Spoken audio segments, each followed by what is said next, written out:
Vamos a entonces analizar qué sucede con nuestro diseño de práctica después de analizar cómo es que funciona un convertidor de voltaje corriente, un amplificador de transconductancia o un amplificador conexión serie-serie o una fuente de voltaje controlada por corriente.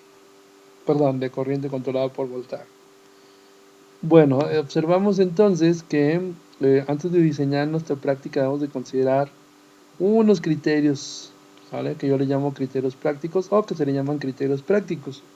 ¿A qué nos referimos? Bueno, nos vamos a referir sencillamente a cuestión de saturación y corte, o lo que conocemos como corrientes y voltajes de saturación o voltajes de polarización máxima. En este caso, el primero que nos vamos a enfocar por ser una salida en corriente, pues va a ser la corriente de saturación o la corriente máxima. Yo la voy a marcar como la corriente de salida práctica, ¿sale? ¿Vale? Aunque sabemos que la corriente de saturación están de cierta manera ya establecidos en las hojas de datos, pues nosotros en las prácticas los vamos a considerar de la siguiente manera. En nuestras prácticas, todas las que tengan que ver con corriente, vamos a tomar un 70% de la corriente de salida. Eso quiere decir entonces que vamos a prever que estemos dentro de un rango para no estresar al componente. Lo otro que vamos a cuidar va a ser el voltaje de salida. Para esta práctica no vamos a considerar el voltaje de salida. No lo voy a considerar porque no es nuestro caso. La salida solamente me interesa la corriente. Bueno, esta relación veo está relacionado al voltaje de polarización, ya sea polarización positiva o polarización negativa.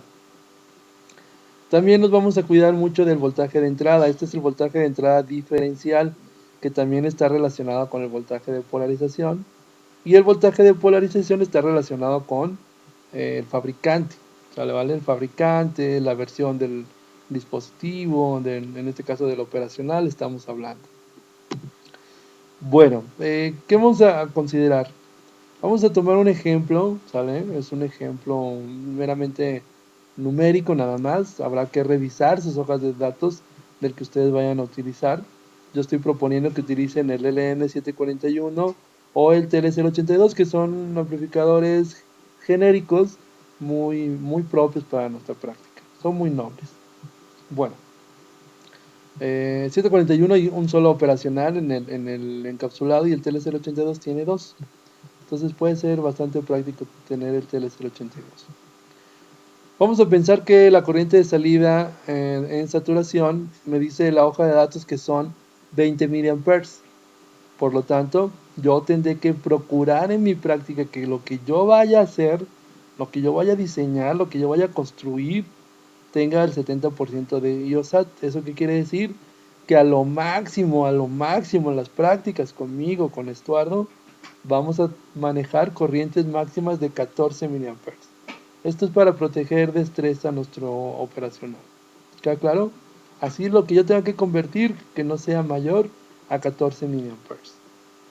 Segundo, dice que el voltaje de SAT, VO-SAT y el voltaje de entrada máximo está relacionado con el voltaje de polarización más menos. ¿Eso qué quiere decir? Que si nuestro operacional funciona con 15 volts, entonces soportará más 15 volts de salida o menos 15 volts de salida. En nuestro caso, vuelvo a repetir, no vamos a procurarlo en controlar el voltaje porque no es el caso de esta conexión. Y créanme que no vamos a sobrepasar esos voltajes. Siguiente, el voltaje de entrada máximo, que tiene que ver con la entrada de voltaje diferencial, nos dice que está igual relacionado con voltaje de polarización. Para este caso, si el voltaje de polarización dice que es más o menos 15 volts, o sea, 15 volts positivo y 15 volts negativo, entonces quiere decir que yo puedo soportar hasta 30 volts.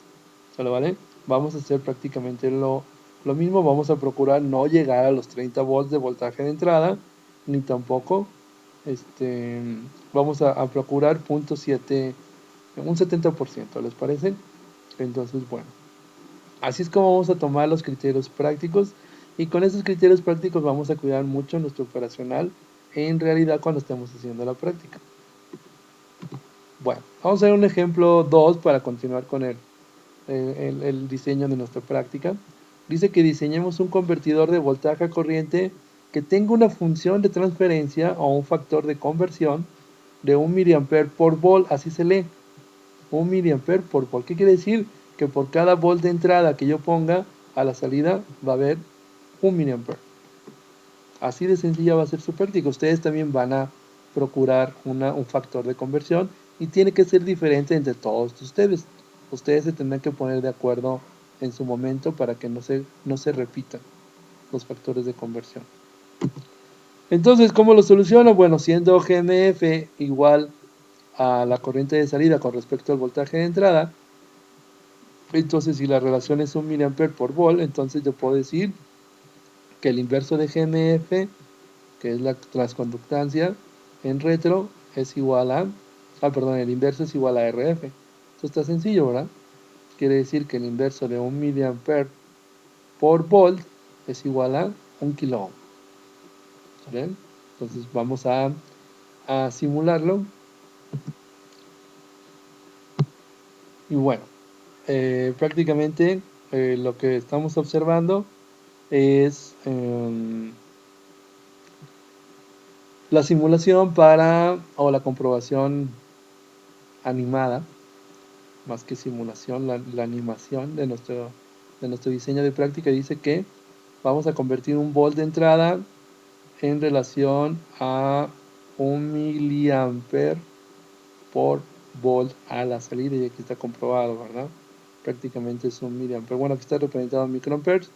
Vamos a ver si es cierto. Voy a cambiar la relación del voltaje de entrada, me voy a ir ahora a 2 volts, por lo tanto yo esperaré 2 miliamperes. Y ahí está, ¿verdad? La conversión, 2 volts, llegan 2 volts y a la salida tengo 2 miliamperes. ¿Se dan cuenta? La relación de RF no cambia.